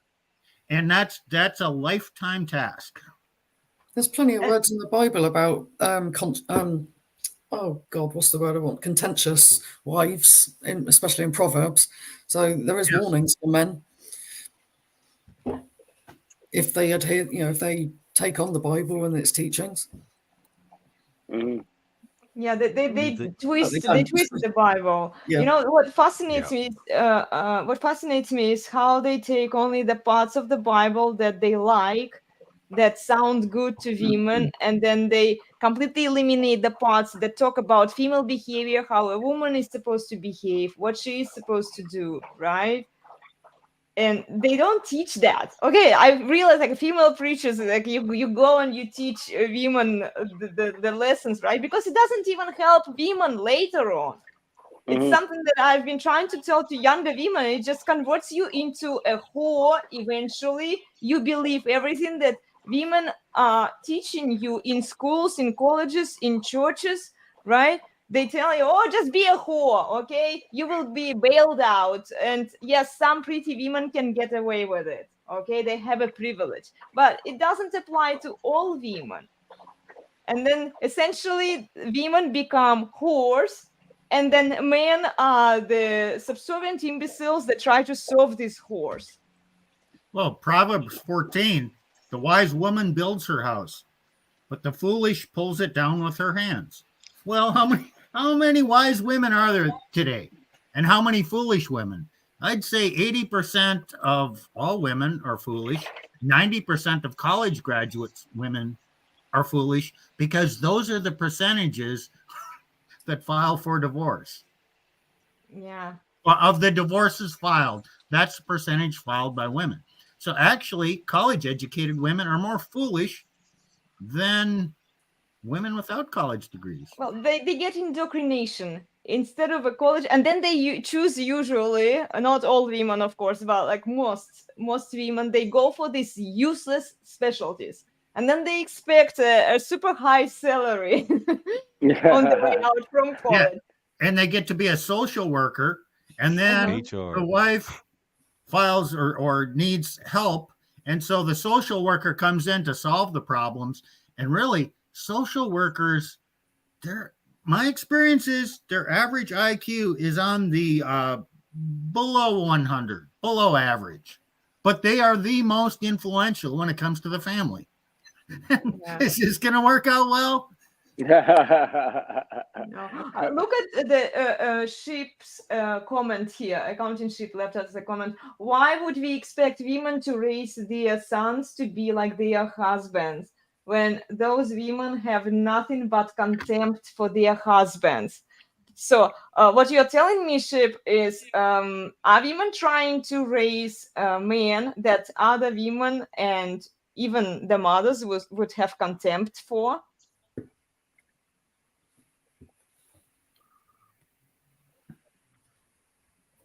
What do you think, guys?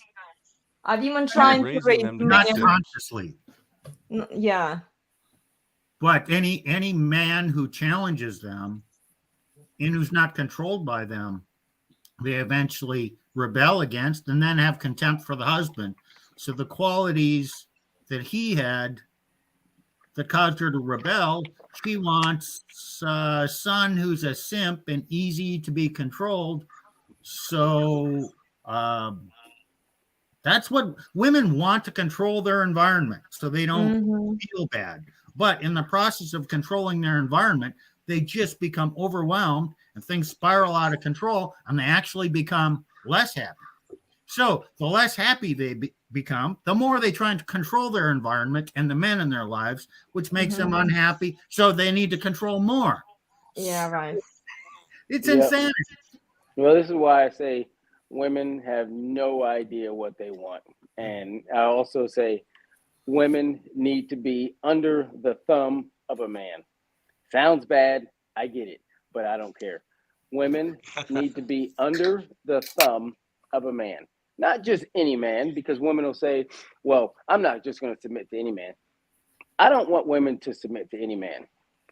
They Jesus is my boyfriend. Jesus is my boyfriend. Women need to submit to a man that they love and respect, and a man that is on his purpose, a man that can give them proper guidance. And those women that are actually in those situations, they are much happier in the long run. Yeah, they may throw a fit like a child because maybe their husband or their boyfriend or even their father isn't going to let them go off and get a bunch of tattoos or let them take girls trips or something like that. But in the long run, a man that cares about a woman and that he cares enough to give her guidance, if she will listen, he is protecting her from making bad decisions. I agree with you 100%. Mhm. Check this comment, Jay Rich. Today, good comments, guys. Wow, I love it. Look at this. Simping starts from the relationship you had with your mother. If she actually taught you about women instead of raising you to be a nice guy sucker. So if you have a positive relationship, you should. Yeah, he's correct. I agree. And then accountanship row. No, women are trying to raise a pet child chihuahua.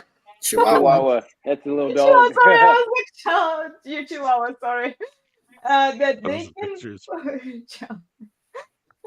can pose for pictures for their holiday cards. Yeah, so It's true. like arm Look candy. on Arm only candy. on Instagram how many women are posing with their children and saying, "Oh, I'm a mommy. Look at me, and give me more likes." Mhm. Yeah, I And think if they have a man, they want the arm candy. So yeah. Well, I think the biggest problem in our society, if you look at all the just the major dysfunction in our society, if you look at serial rapists, serial murderers, people that do home invasions, gangs, carjackings, child molestation, all that kind of stuff. Most of those people were raised by single mothers, So and people true. don't understand the impact of just how much degenerate behavior comes from single mother homes. And these people that are serial rapists, most of them were abused by some woman. And when they get older, this is how they, I guess, let out their anger towards women by raping them and killing them. And women don't understand that. And society, I don't think they give a shit. They want to punish the man but they don't want to look at why this man is this way. You know, the black, you know, look at the black community. And I've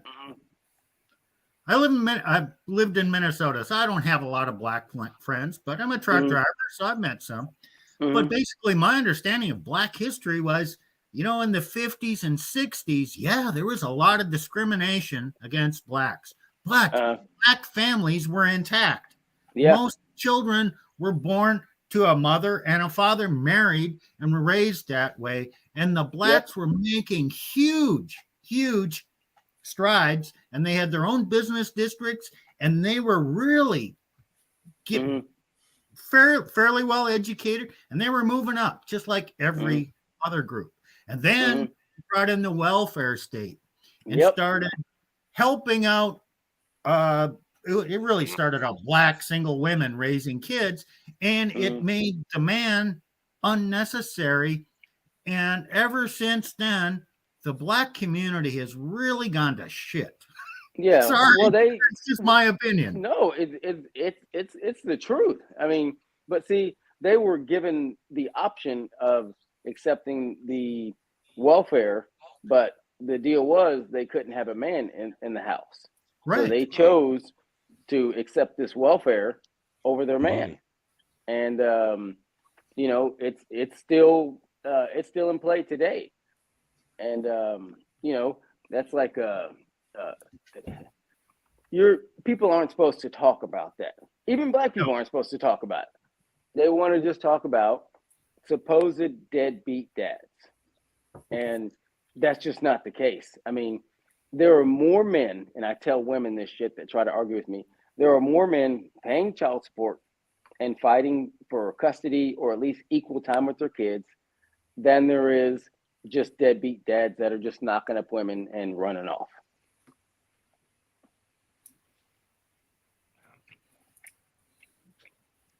Wow. Is it any? Go on. Go ahead. Yeah. I was just going to ask, and this question arose before your point, Steve.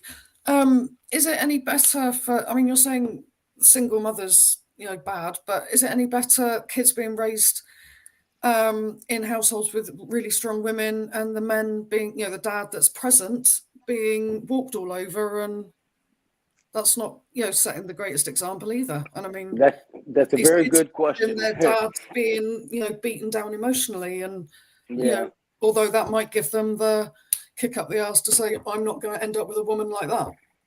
I don't know. That's a very good question, and that's a very good point, because I don't know what's actually worse. I don't. I mean, that's a good question. I don't know what's worse, honestly. Well, keep in mind this. People tend to go for what they feel is normal, even if it's dysfunctional and doesn't work for them. So if that's how they grew up, in that type of strong mother, weak father environment, unconsciously, they're going to try and recreate that in their life because it feels normal, even though there's a lot of turmoil in it. And then it's going to take a lot of hardship to unlearn that unconscious belief.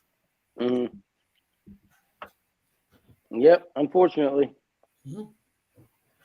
Yeah, because when they are still young, they don't realize what's right and what's wrong. They haven't experienced the life yet. It hasn't kicked them into their teeth. Even women get punished. Can I use this word for following these kind of dynamics? Because when they grow up, they were taught, they were shown that this is how it's supposed to be. This is how the relationship is supposed to work. So they are looking for a man who is emotionally available. Look at the criteria. And I always like to pick on these dating coaches and relationship gurus who are teaching women what kind of man women should be looking for. And then they say, oh, a man must be emotionally available for you. The emphasis is on the emotional side of the things, you know, like feels before reals. And then all of the other qualities of a masculine man, they recently started realizing that, oh, maybe just a simp is not such a great idea. Maybe he should be masculine, but they don't realize what masculine man entails, right? Because we've deemed the masculine man to be toxic. On DSM-5, toxic masculinity is a man who is like aggressive, who doesn't pay any attention to a woman, right? Notice how it's all evolved about emotions. And then she is looking for this man who will be a simp for her, because she doesn't know any other way. She doesn't challenge herself and her belief system and what she's been told by her parents, by society, right? And then she's very unhappy with this simp. And then she's whining and complaining, where are all the good men? Where are all these traditional? And then we show her in the movies, the 1920s, how men were, this great man. They would open the door for her. They would, still serve her. So they don't even show the masculinity of man. Like, Well, let me touch on that. I'll be right back. Women, okay, this is a generalization, but women judge or develop their beliefs based on their experience. They analyze everything based on their experience and the feelings, where men can use logic. Okay, I feel this way, but logic says I should do something different. And so I can analyze what the future would hold based on logic and what is likely to happen, even though I've not experienced that. So there's a choice between using logic and reason and feelings to decide things. Now, women have a harder time applying cold logic and reason to something if it goes against their experience and their feelings. So now let's go back to simps. Do simps use logic, or do simps use emotions and feelings to make? That's a good question, Steve. I love it. I would say that they are appeal to women's operating. emotions and feelings. Hold on, Nick. What were you saying? I said they appeal to women's emotions and feelings. They seek to validate them. But They they're don't in challenge their them. own fields too. Yep. So they are operating under female primary under female emotions, let's say, because men are supposed to be more rational traditionally, right? If you look at men, they are supposed to rely more on their neocortex to overpower their emotions, right? Yeah, it's a more and they don't. female thinking style Yeah. than a male thinking style.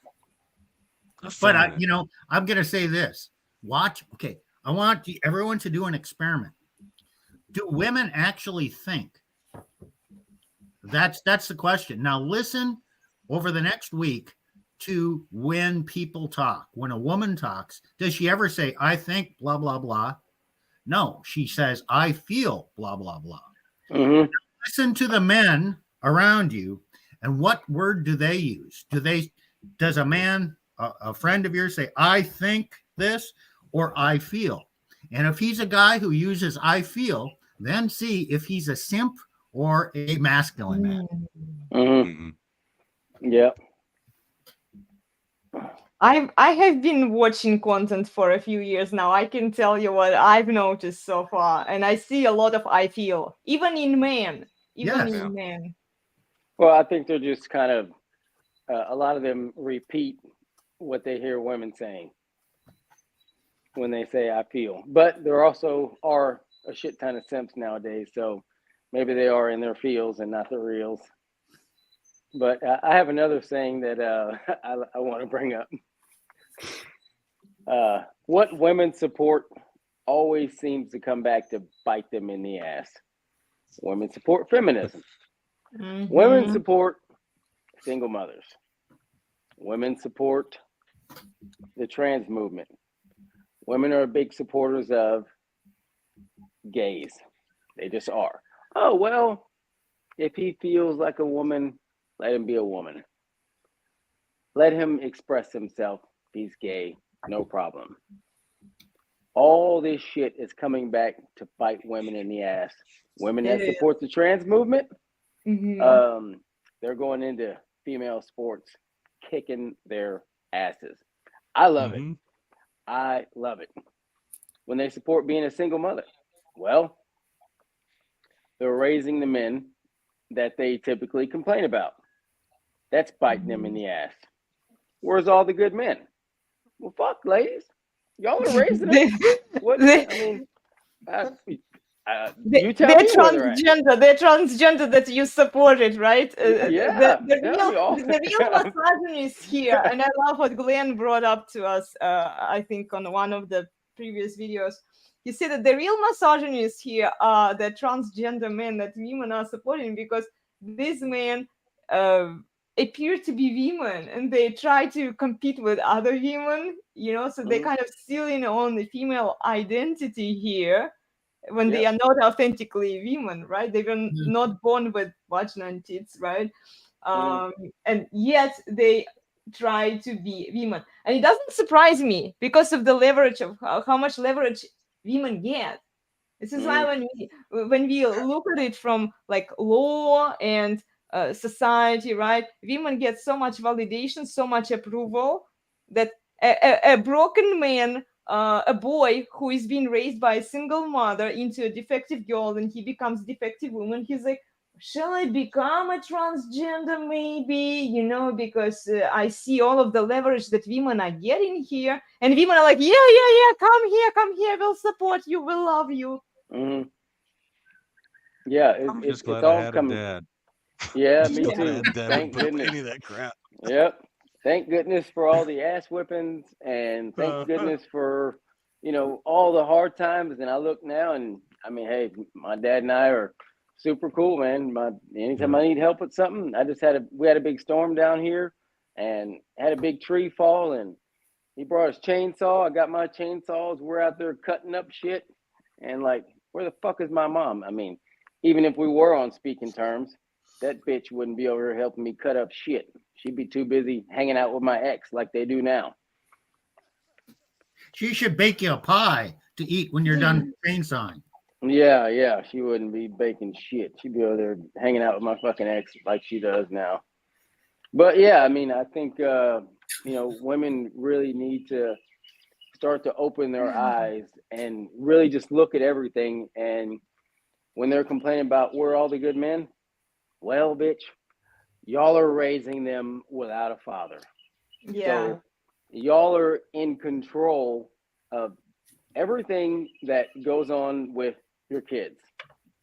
So y'all need to do a better job.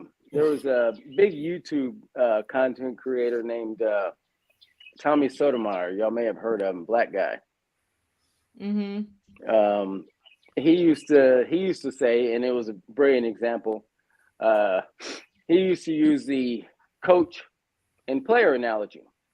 He would say, well, when there's a shitty team, you don't blame the players, you blame the coach. Single mothers are the coach of their kids. When you have shitty kids, you got to blame the mother. But nobody wants to do that. Hey, I got to tell this. My wife had a good internet friend, a black woman from Florida. Her name is she went by the handle Elspeth, and she was active in the manosphere 10 years ago. And married, had some daughters, and a really good woman. She told my wife the scariest thing on earth is a black woman with a master's degree. Shit, I can believe it. Well, look at that's not me saying it. It was her. Yeah. What's the who's the black lady in Texas? That's she's some sort of politician. Shit. I actually made a video about her. Crap. I gotta hang on. I'm gonna go to my YouTube thing real quick so I can get y'all this lady's name, and y'all can go kind of see what she's about and just how full of shit she is. Yeah, well, he's looking for your guys. Next time we do the live stream with call-ins, feel free to add your YouTube channel because I didn't see that. Nick, did you add your channel? Because you could co-stream it on your channel as well. Oh, It's too probably late. too late at this point. Well, we are almost done. I was just Oops. thinking because he went to his YouTube channel, I was like, why don't you guys co-stream? Because it will give you some traffic too, you know. I'm going to have to go. Yeah, we are almost done, Eamma. Well, you feel free to go, yeah. Okay, lovely to see you all. Nice Take care. seeing you. Mhm. See you next time. Yeah. Bye. Take care. Mhm.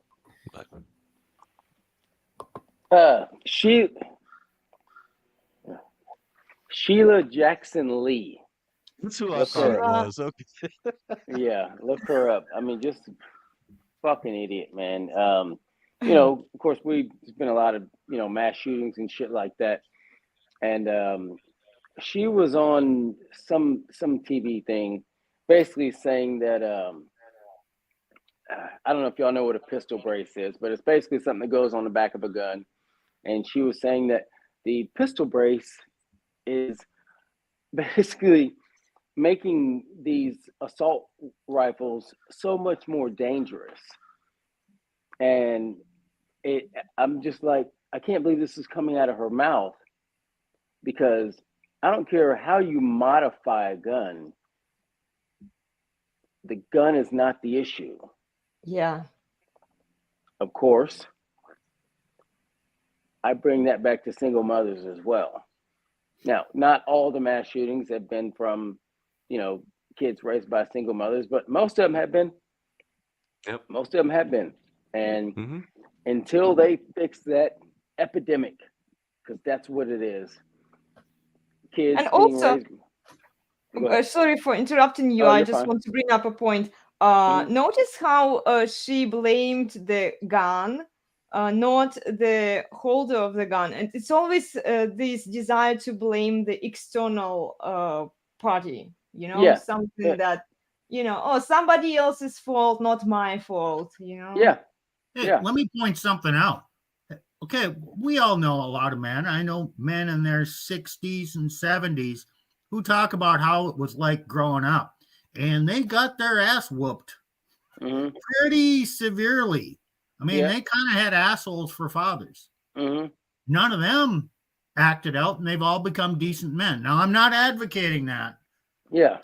but do men who have been raised by their father, and even moderately dominant, overbearing father who spanked them and belted their ass, do they do this shit? There's shootings and stuff.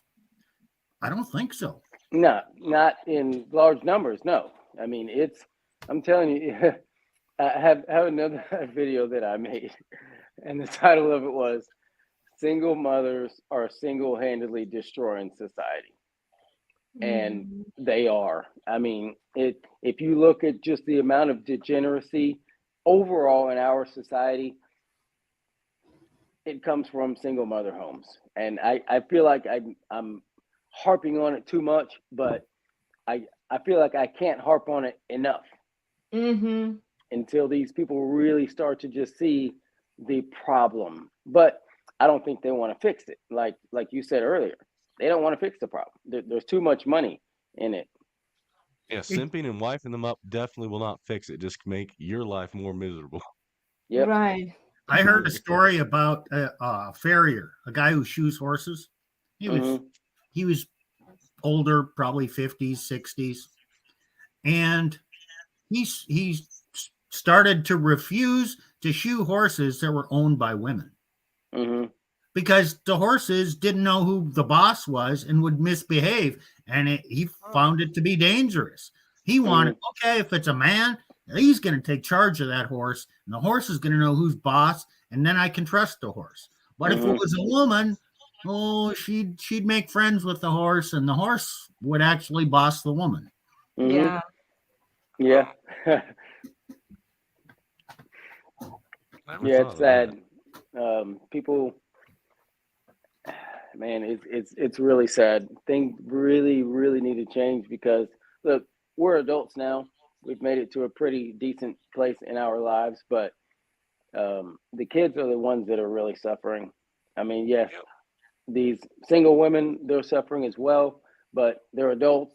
They pretty much kind of have their lives going on, but the kids are the ones that are suffering. And until we can get something done about this in large numbers across the globe, because it's not just affecting the United States. I mean, it's affecting first world countries, unfortunately. I mean, third world countries, they typically don't have these single mother epidemic. Well, because they have harsher environment, it's much Yeah. harder to make money. Then women Yeah. tend to maybe rely more on men Yep. when it comes to survival. And until we get to that point, and this is something that guys are hoping is going to happen, that we will have some collapse, like financial collapse or energy crisis, which we are headed into, but we don't know how long it's going to take us to get there.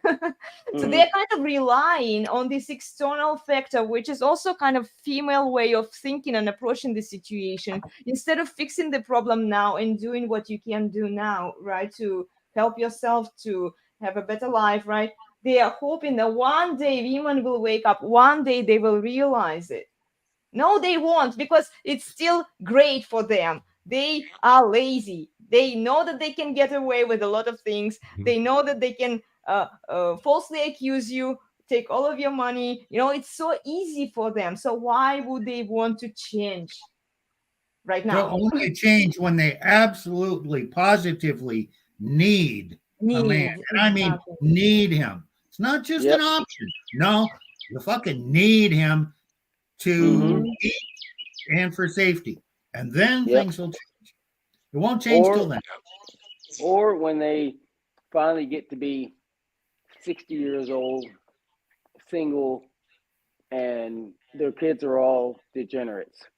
The daughter's a prostitute, a stripper, the son's in prison, and they have that brief moment of clarity where they look back on their life and look at the things Even that then, they've done. Tony, it's not a guarantee. They will blame it on some external factors, most likely. Yeah, well, They will look like, oh, but it's not really his fault because he was defending himself or herself, let's say, in a crime, right? Sorry, a 60-year-old woman, it's too late. She's got her that's cats. what I mean. And Yep. okay, if she's a okay, I'm 61. Mhm. So my second wife was 10 years younger than me. At my point now, yeah, it's going to have to be at least 10 years, maybe 15 years younger before I have an interest. So a woman my age, 61, Damaged goods. what does she bring to the table? I mean, Yeah. she's going to have to be 15 years younger. And so a 75-year-old man might consider a 60-year-old woman, but she doesn't want him. And when a man hits 75, shit, do I want to deal with a woman? I don't Yep. think so. She's got nothing to offer anymore. Yep. You don't want to deal with one at all. I mean, I've been single, well, let's see. Single for, I guess, since April of 2022, roughly. And honestly, that was the last time I had some pussy. April of 2022, when I went to Australia to try to work things out with my crazy ex-girlfriend. But, what I found, and this is another thing I try to tell men, focus on yourselves. A woman is a man's biggest and most expensive liability / downfall. When I've done the best in my life, there has been no woman in it, no sex, just focusing on work, making money, my body, taking care of my house, all that. And when you look at rich men, famous men, powerful men, what has been their biggest downfall? A woman. Donald Trump, Mike Tyson, Tupac. The whole Epstein Island thing. Who was the other movie guy that just got in trouble messing with a bunch of women? Harvey Weinstein. Yes, him. Yeah. Did some of these guys break the law? Bill Cosby as well. Yeah, some of them broke the law, but it was still behind a woman. I mean, fuck, they are a distraction. They are a liability. And if you find one that's not, great. You damn near found a unicorn. But this is what I consider most women to be, a fucking liability.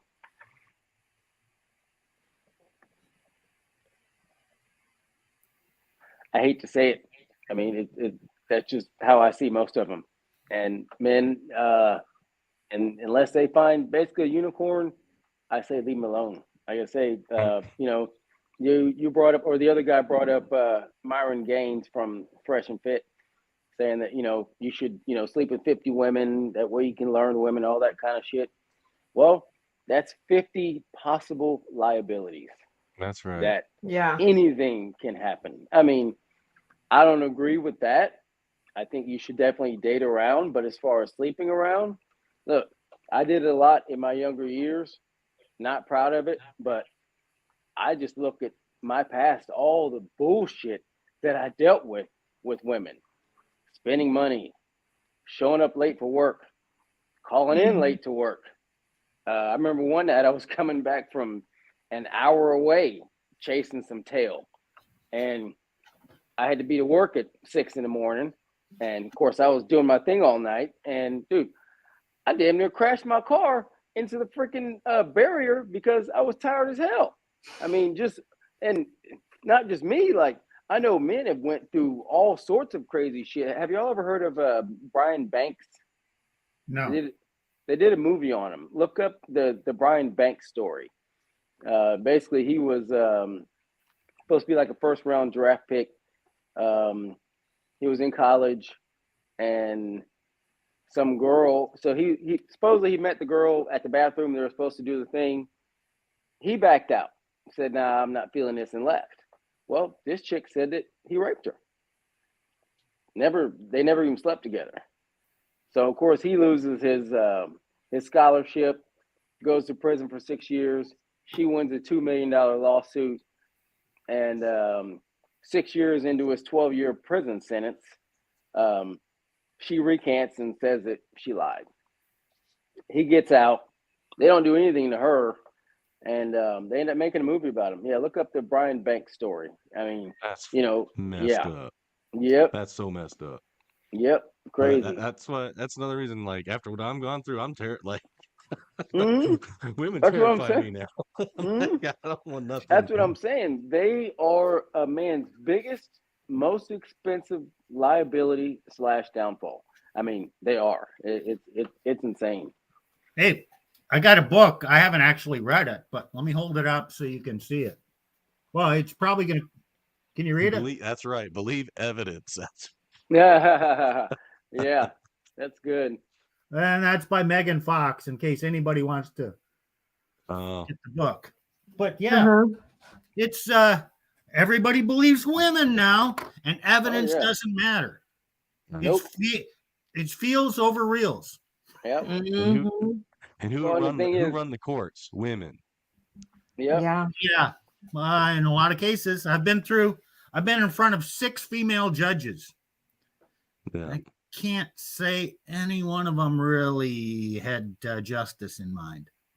Yeah. Well, mine was a male judge. When I went to, when my ex took me to court for custody, and this was after she tried to file for the protective order, by the grace of God, it got denied. Because that judge, and he was an old white man, that judge, who denied that protective order. And I just, it blew my mind that he denied it. But when she took me to court later on for just, custody and child support and all that stuff, I got really fucked because my ex told the judge that I was eating lunch with my daughter too much. And he signed a court order, which I have it still, saying that I can only eat lunch with my daughter 2 days a week. Like, what? Are you kidding me? But no, I have it in my court order now. Wow, Yeah. man! Now, yeah, men, it's dangerous to eat lunch with a woman or a daughter more than twice a week. That's new to me. Yeah.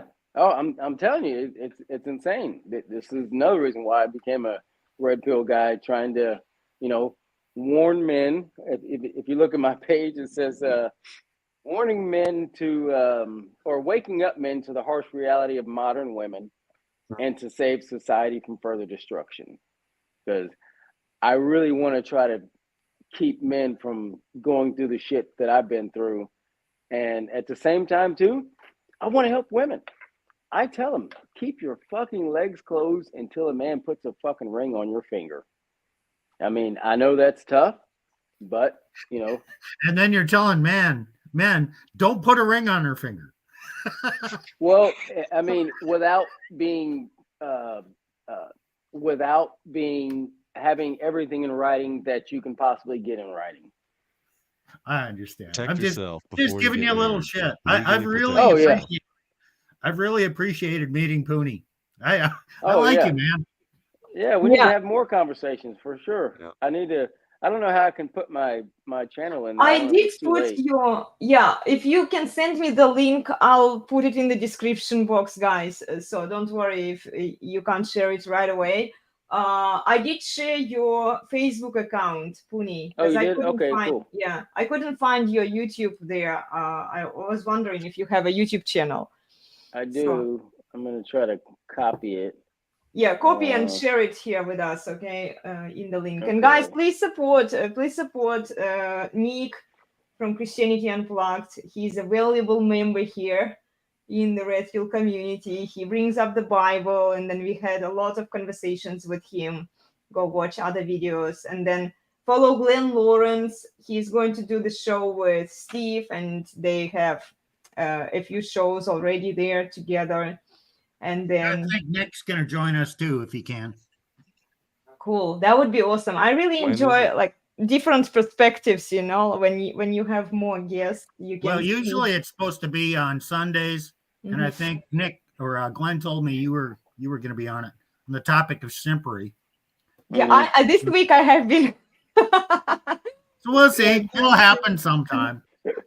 yeah, because I do care for men. I don't want them to make the same. Okay, thank you, Puni. I see Okay, the you're link. welcome. I do care for men. I want them to make better choices. 1 second. Follow.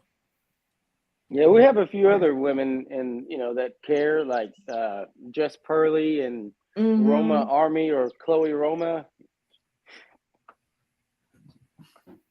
Well, I also like Jedediah. She tries to talk to women, and a lot of men are listening to her. At least there are a few women in the community that Simps could simp for. Yeah.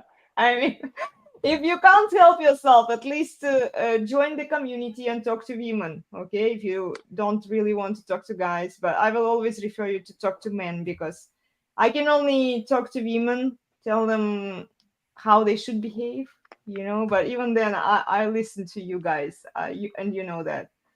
So yeah. We'll Yeah. see. Next week, I'll probably have to cancel the show, but we will resume afterwards. In a week. So Okay. we'll miss you guys. Okay, we will Yeah. do more shows, and if you have more suggestions, if you bring up something that is bothering you, some topics that you have been wondering, feel free to share. We can talk about that as well. Okay. Hey, I do have a comment. Yeah. Mhm. So do I. Well, go ahead. I think hidden guilt drives Hidden a lot of guilt. women's decisions to divorce and Wow. pretend to be pretend to be pure, Uh-huh. and it's a mask. Women want love, and so they will pretend to be a more pure, better woman in order to achieve the love. and then they receive love for the mask they put on. They're wearing a mask, and the mask is loved, but then they never feel loved for who they are because they fear that if someone knew who I really was, I wouldn't be loved. But my guilt causes me to wear this mask because I can't let the world know what. Yeah, I'm a strong, really, powerful, and independent woman, right? I try to carry that till my grave. I want to talk about that, or that's Cool. my suggestion. Cool. Yeah. Puni, what topic would you like to talk about? Single mothers Okay. single mothers they're the common denominator of the degeneracy in our society. Okay, degeneracy. And Nick, do you have suggestions for us that we can dive in deeper? Well, there's a project I've been working on. Glenn's been using some of it lately, which is fine. It's the Bible. Biblical numbers on quality women. Ooh. Wow. I love this one. I'll have to join you and Glenn to see what you guys come up with. Okay. So how rare is the pearl of great price? Probably not even 1 in 1,000. Yeah,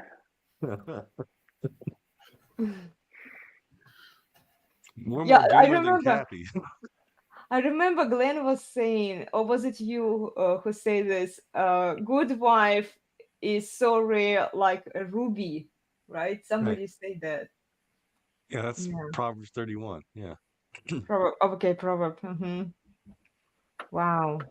Yeah, we can definitely talk. All of these topics are very interesting. Very interesting. Like, oh my gosh, I'm so I'm so excited. Yeah, guys, it's always a pleasure to talk to you, and thank you so much for joining today. Thank you, our subscribers. Accounting Ship is always here. Yeah. Thanks for the invite. I appreciate it. I know we kind of just met recently on Instagram, but yeah, thanks for the invite.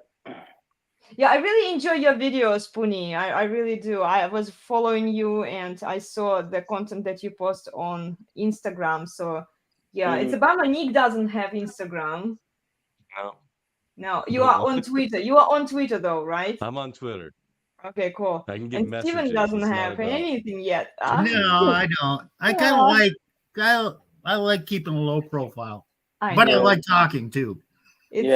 It's probably wise, to just be a guest. Message me on Facebook, either of you guys, and we can chat there. Especially I don't have Facebook you're close either. to me. Oh, you don't? Talk to Elena. She'll give you my email address. Okay. Yeah. Yeah. I can share mine as well, or my Twitter.